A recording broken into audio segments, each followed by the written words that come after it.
kerincing, kerincing, kerincing, kerincing, kerincing. Yang awalnya suara ini dari kejauhan tiba-tiba mendekat. Barulah di sini Teguh ngelihat ada kereta kencana ditarik oleh 2 ekor kuda. Jadi kereta kencana ini bukan datang dari tengah samudra, tapi dari arah pinggiran tebing. Setelah kereta kencana ini berhenti persis di depan Teguh, turunlah seorang perempuan.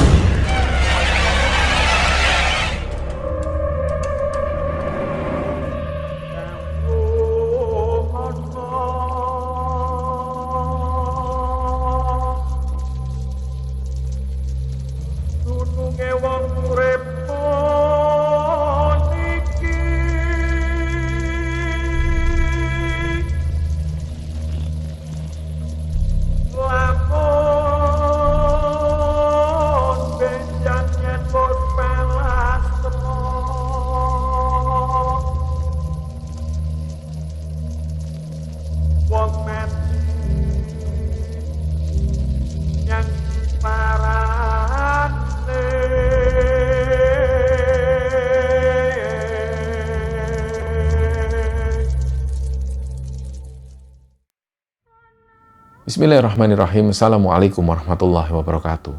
Sobat Kembara Sunyi dimanapun berada. Pada kesempatan kali ini, kami akan membagikan cerita yang dikirim oleh Sobat Kembara yang bernama Teguh yang asalnya dari Surabaya. Sebelum kita masuk ke ceritanya, untuk teman-teman yang nonton tayangan ini dan belum subscribe, jangan lupa untuk subscribe lebih dulu agar channel Kembara Sunyi ini lebih berkembang lagi, dan kami lebih bersemangat lagi dalam membuat konten-konten terbaru di Kembara Sunyi. Dan untuk teman-teman yang telah mendukung kami sejauh ini, kami mengucapkan terima kasih banyak. Semoga amal kebaikan teman-teman dibalas kebaikan berlipat oleh Allah Subhanahu wa Ta'ala.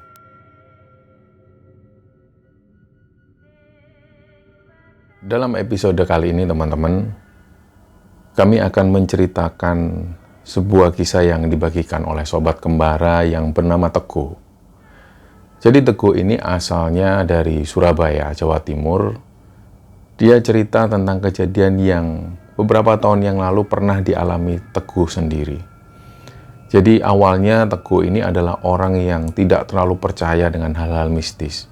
Sampai-sampai pada waktu itu, dia ini sempat mengungkapkan sesuatu ke salah satu temannya bahwa dia hampir tidak percaya dengan hal-hal mistis, dan yang paling membuat dia tidak percaya adalah tentang sosok Nyi Roro Kidul. Nah, sekali waktu temannya ini pernah mengingatkan Teguh, suatu kali aku pasti doain kamu akan ketemu dengan sosok Nyi Roro Kidul. Nah, pada waktu itu Teguh sendiri ini sempat mengungkapkan, ya sudah, kalau memang Nyi Roro Kidul itu ada, aku pengen ketemu. Minimal aku kepingin ngelihat wajahnya secara langsung, ngelihat penampilannya, atau minimal ngelihat busananya. Selain itu, aku nggak terlalu berharap banyak. Aku nggak terlalu berharap kepingin diajak ke istananya, enggak. Aku cuma pengen ngelihat atau menyaksikan sendiri sosok Nyi Roro Kidul ini. Nah, beberapa tahun kemudian, Teguh ini sempat melupakan hal itu. Pada waktu dia duduk di bangku kelas 2 SMA, di kampung itu, Teguh ini kebiasaannya main atau nongkrong bersama teman-temannya yang usianya itu rata-rata 3 tahun di atasnya. Salah satunya adalah Yanto. Pas waktu Teguh ini duduk di kelas 2 SMA, Yanto itu sudah bekerja. Dia usianya sudah 25 tahun, jadi terpaut agak jauh. Nah, Yanto ini punya Pak D, namanya Pak Desur. Pak Desur ini tinggal di Tulungagung. Nah, menurut keterangan Yanto sering cerita ke Teguh ini bahwa Pak Desur ini adalah orang atau sosok yang sering kali melakukan perjalanan spiritual. Beliau adalah ahli supranatural dan beliau mengaku bahwa beliau ini sering bertemu dengan sosok Nyi Roro Kidul. Nah, ini tentu berkaitan dengan keinginan Teguh beberapa tahun yang lalu yang pernah diungkapkan ke salah satu temannya. Akhirnya Teguh ini tertarik. Dia tanya ke Yanto, "Yan, aku kan sering mendengar kamu ini cerita tentang Pak Demu yang namanya Pak Desur itu, bahwa beliau ini sering ketemu sosok Nyi Roro Kidul, itu beneran?" Nah, Yanto pun mengiyakan, "Ya bener, Go." Teguh masih penasaran waktu itu. Gimana caranya kalau orang kayak aku ini ketemu? Nah, Yanto menjelaskan ke Teguh, "Ya, nggak bisa secepat itu, Go. Yang pertama, rumah Pak Desur itu di Tulungagung. Dan yang kedua, aku ini jarang ketemu. Kalaupun pas aku ketemu sama Pak Desur, ini aku harus ungkapkan lebih dulu. Pak Desur harus tahu latar belakangmu dulu, beliau harus tahu wetonmu, dan beliau harus tahu apa motivasimu pengen ketemu Nyi Roro Kidul. Nah, setelah panjang lebar dijelaskan oleh Yanto, Teguh pun mencoba untuk memahami. Ya sudahlah, nanti kapan-kapan kalau kamu mau ke rumah Pak Desur, aku ikut ya. Diiyakan oleh Yanto, dan berbulan-bulan kemudian nggak ada lagi pembahasan tentang ini. Nah, ada satu lagi teman Teguh yang usianya juga terpaut agak jauh di atas Teguh, namanya Mas Heri. Mas Heri juga sering nongkrong bersama Teguh dan juga Yanto. Mereka masih tinggal di satu kampung. Suatu kali Mas Heri ini dekat dengan seorang perempuan, namanya Ayun. Dari Ayun inilah Mas Heri itu menjalin hubungan sudah hampir 1 tahun. Ternyata menjelang pernikahannya itu, Mas Heri itu coba diskusi dengan Yanto. Ternyata dari sinilah Teguh ini juga tahu bahwa Mas Heri ini sebenarnya sudah mau membatalkan pernikahan karena kakaknya Ayun yang namanya Winda itu juga suka sama Heri. Di sinilah Mas Heri itu bingung. Ini gimana, Yan?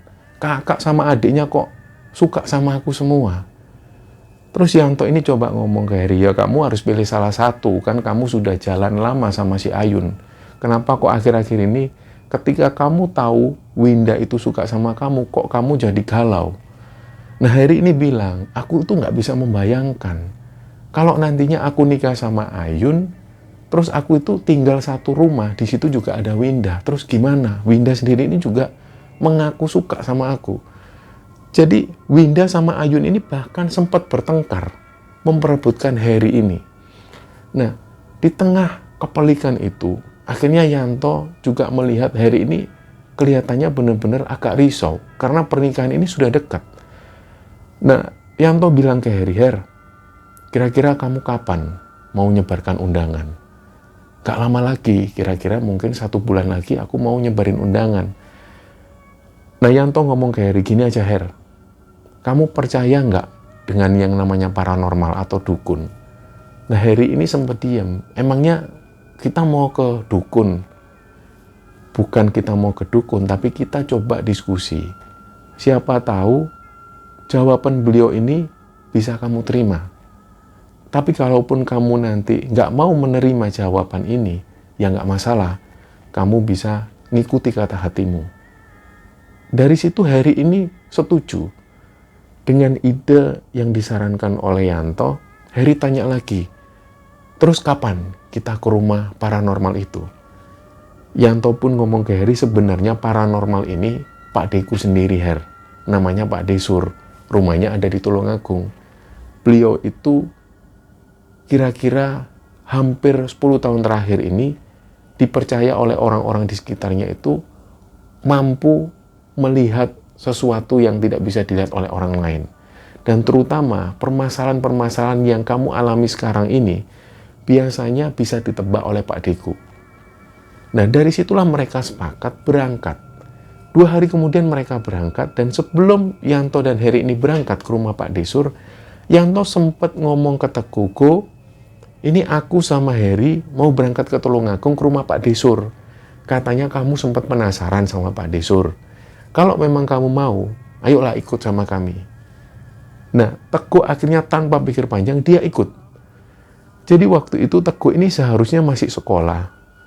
Dia sudah sengaja dari awal bolos sekolah supaya bisa berangkat ke Tulungagung menemui Pak Desur. Nah, jadi Teguh, Yanto, dan Heri ini punya hobi yang sama. Mereka itu suka naik sepeda ontel atau sepeda kebu. Sepeda kebu yang dimiliki mereka ini adalah kepunyaan dari orang tua mereka dan diwariskan kepada mereka. Jadi dari situ mereka juga akhirnya menyukai sepeda ontel atau sepeda kebu ini. Biasanya setiap hari Minggu mereka bersepeda keliling kota Surabaya kemudian pulang lagi ke rumah. Nah, satu ketika pernah juga mereka ini sengaja membawa sepedanya itu naik kereta menuju ke kota lain di luar kota Surabaya. Jadi pada saat itulah, pas waktu mereka ini mau mengadakan perjalanan ke Tulungagung, sepeda mereka ini dibawa. Mereka sudah sengaja, karena mereka yang ada di pikirannya ini selain mengunjungi Pak Desur, mereka juga ingin naik sepeda ontel mengelilingi daerah Tulungagung. Jadi akhirnya sekitar jam 9 pagi, mereka membawa sepeda itu menuju ke stasiun Gubeng. Sepeda ini dimasukkan kereta dan mereka menuju ke Tulungagung, 3 orang ini. Singkat cerita, ketika sampai di Tulungagung, mereka bersepeda menuju ke rumah Pak Desur. Nah, rumah Pak Desur ini unik. Rumahnya itu jauh dari keramaian. Beliau hanya tinggal seorang diri di sana. Nah, di sini muncul pertanyaan dari Teguh. Mas, Pak Desur ini apa nggak menikah? Kok beliau tinggal sendirian? Di sini Yanto cerita, gini Go, Pak Deku itu dari dulu menganut ajaran-ajaran spiritual seperti ini yang aku nggak tahu. Jadi Yanto itu nggak mau gegabah untuk memutuskan Pak Desur ini sebenarnya melakukan ritual apa. Dia nggak mau memutuskan itu. Yang jelas yang diketahui oleh Yanto, Pak Desur ini sudah lama melakukan perjalanan supranatural seperti ini. Yang diyakini Yanto bahwa Pak Desur ini memang sudah memutuskan tidak menikah. Nah, kabarnya Yanto bilang Pak Deku itu, beliau itu sudah menikah dengan salah satu dayang dari Nyi Roro Kidul. Nah, semakin tertaliklah Teguh. Karena dari awal Teguh ini sudah pengen sekali bertemu dengan sosok Nyi Roro Kidul. Tapi yang perlu diketahui Teguh adalah pada saat itu misi mereka bukan untuk bertemu Nyi Roro Kidul, tapi untuk menyelesaikan masalah Heri ini. Jadi begitu pertama kali datang, Pak Desur ini nggak pakai baju. Beliau hanya pakai kain dan beliau mempersilahkan mereka ini masuk. Pada saat mereka duduk di sana, Pak Desur langsung tanya, kamu ini ada masalah apa, Mas? Pak Desur langsung tanya ke Heri. Waktu itu Heri juga kaget. Loh, kok Pak D ini sudah tahu masalahku? Akhirnya Heri cerita, gini Pak D, saya itu sebenarnya mau menikah. Calon saya ini namanya Ayun. Siapa nama lengkapnya? Dijelaskanlah oleh Heri nama lengkap Ayun ini. Dan Heri kemudian menjelaskan bahwa Winda ini, kakak dari Ayun, juga suka sama Heri. Disinilah Heri bingung. Nah, di situ Pak Desur itu diam. Beliau menundukkan kepala, ngelihat ke arah bawah sambil diam. Seketika itu juga, menurut pengakuan Teguh, Yanto dan juga Heri, suasana itu tiba-tiba berubah. Suasana yang ada di luar yang semula ini terik, tiba-tiba agak mendung, dan aura di ruangan itu tiba-tiba dirasa mereka itu nggak enak. Nah, nggak lama kemudian Pak Desur bilang, Mas, ini kayaknya gelap, nggak bagus buat sampean. Menurut Pak Desur, yang ada di mata batin Pak Desur ketika melihat Ayun, Pak Desur ini menyimpulkan bahwa Ayun nggak cocok dengan Heri. Entah alasan apa, ketika Heri tanya, kenapa Pak D, nggak cocok kenapa? Nggak tahu Mas, gelap. Aku nggak bisa ngelihat apa-apa. Ya sudah Pak D, kalau gitu gimana dengan Winda ini? Setelah dijelaskan nama lengkapnya Winda, Pak Desur itu kembali menunduk, beliau diem. Sekitar hampir 2 menitan, barulah Pak Desur bilang, lah kalau ini aku masih bisa ngelihat. Kayaknya sampean ini lebih cocok sama yang Winda ini. Teguh ini coba memotong pembicaraan. Pak D, saya mau tanya Pak D. Tanya apa le? Saya itu penasaran Pak D. Saya sudah lama sekali pengen ketemu sosoknya Nyi Roro Kidul. Nah, Pak Desur itu yang waktu itu sambil ngerokok cuma ketawa. Ketawa sambil memandang Teguh. Kamu ini ngapain? Kok kepingin ketemu Nyi Roro Kidul itu ngapain? Motivasimu apa? Nah, akhirnya Yanto menjelaskan, gini loh Pak D. Anak ini sudah lama sekali pengen ketemu sosok Nyi Roro Kidul. Dia ini antara nggak percaya, tapi juga penasaran. Makanya Pak D, tolong temukan ini sama Nyi Roro Kidul. Waktu itu Pak Desur ini coba mengabaikan. Dia nggak terlalu menanggapi pertanyaan dari Teguh. Dan beliau langsung ngomong ke Heri. Ya sudah Mas Heri, yang saya bisa lakukan cuma seperti itu. Yang jelas saya ulangi lagi. Ketika saya ngelihat Ayun ini, pandangan saya gelap. Saya nggak bisa ngelihat apa-apa.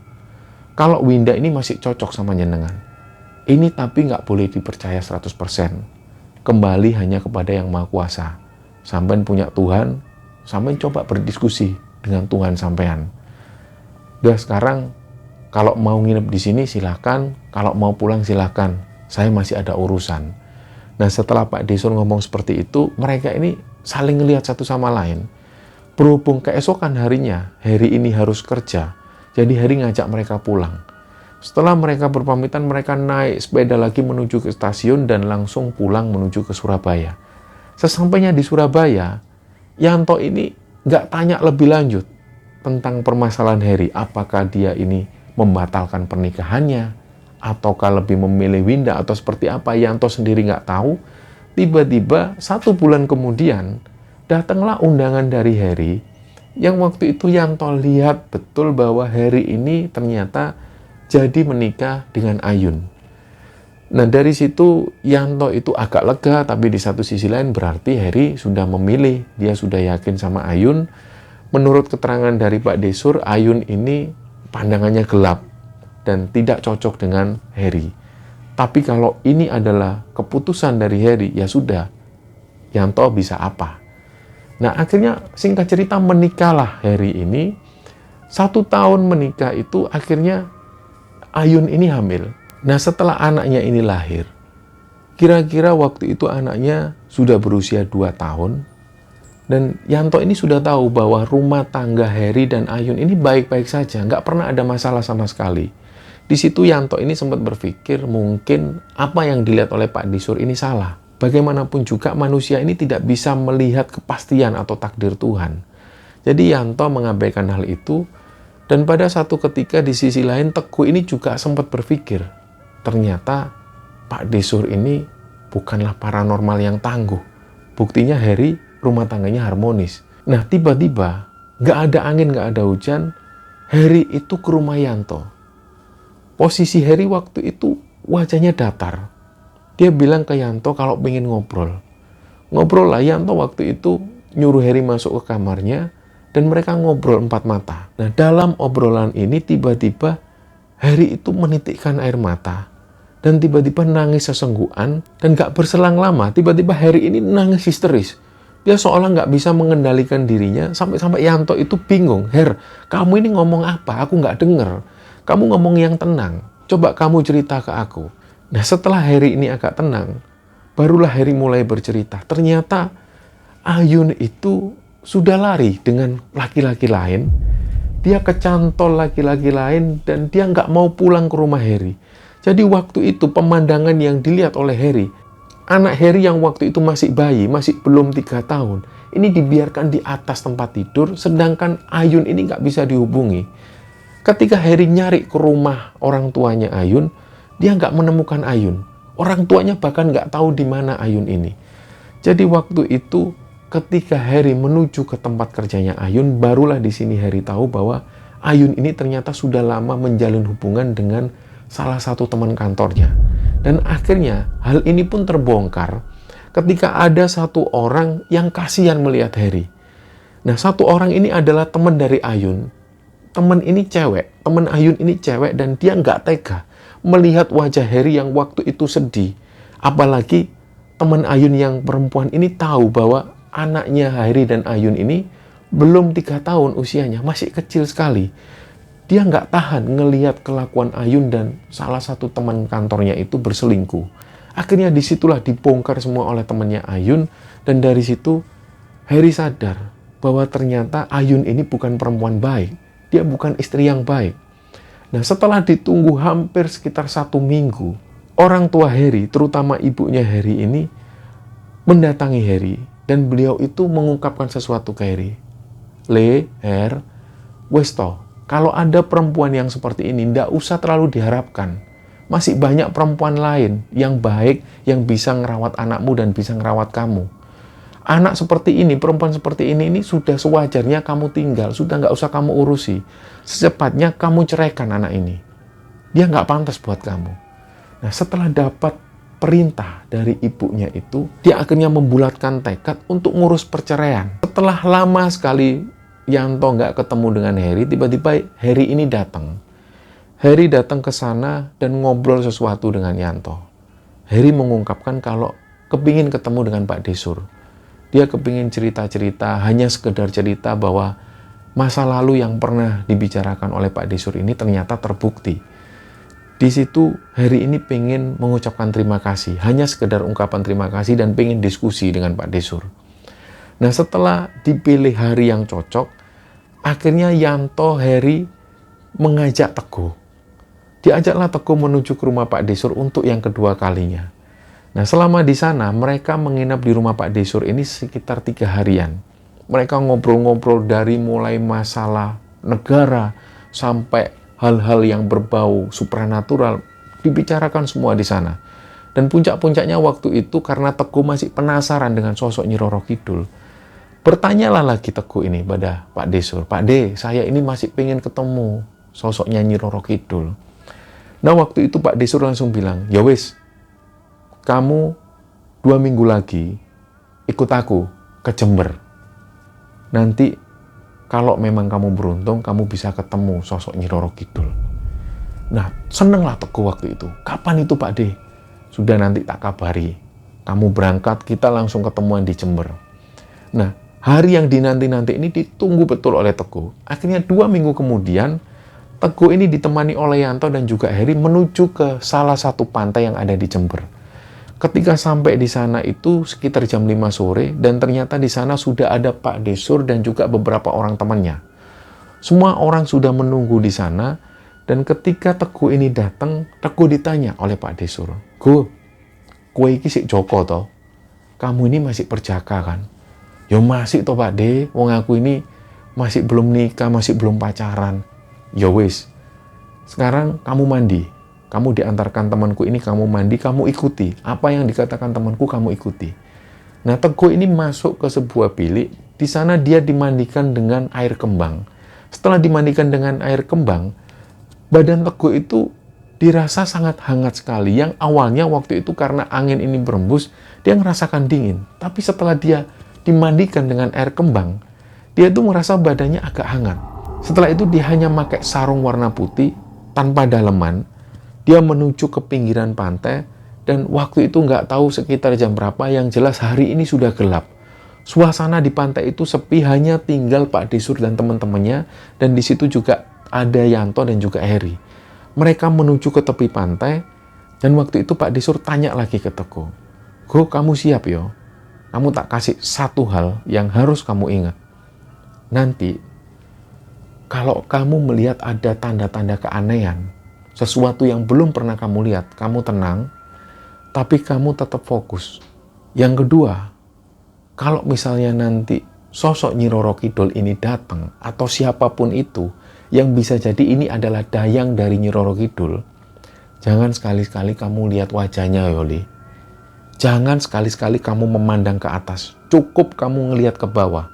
Kalau kamu bisa ngelihat kakinya, cukup itu bagi kamu, jangan oleh ke atas. Karena aura beliau itu begitu magis. Kamu nanti pasti keseret. Hal ini sudah terjadi berulang kali dan aku nggak mau itu terjadi ke kamu."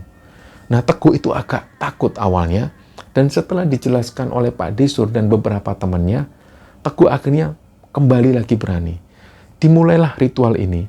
Jadi yang Teguh ingat waktu itu, tangan sebelah kanan itu dipegang oleh Yanto, tangan sebelah kiri dipegang oleh Heri, dan badan dari Teguh itu dipegang oleh salah satu temannya Pak Desur.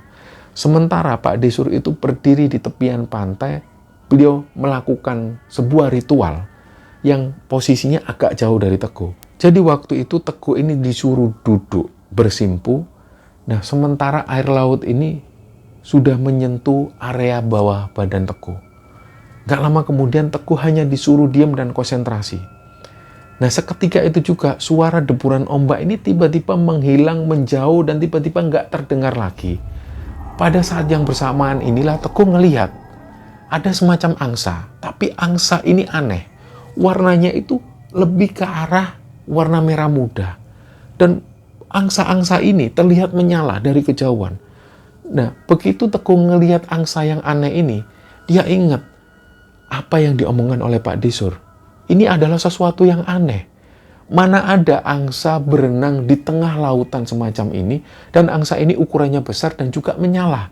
Jadi di situ Teguh ini diam. Nah, setelah Teguh menyaksikan angsa-angsa yang aneh ini. Gak lama kemudian dia dengar ada suara gemerincing, kerincing, kerincing, kerincing, kerincing, kerincing. Yang awalnya suara ini dari kejauhan tiba-tiba mendekat. Barulah di sini Teguh ngelihat ada kereta kencana ditarik oleh 2 ekor kuda. Jadi kereta kencana ini bukan datang dari tengah samudra, tapi dari arah pinggiran tebing. Setelah kereta kencana ini berhenti persis di depan Teguh, turunlah seorang perempuan. Teguh itu bisa melihat jelas kaki dari perempuan ini. Dia ini nggak pakai alas kaki. Dan kakinya itu bersih sekali. Nah, si perempuan ini berjalan mendekat ke arah Teguh. Tapi Teguh ingat, apa yang dikatakan Pak Desur, dia ingat. Dia sama sekali nggak boleh memandang wajah dari perempuan ini.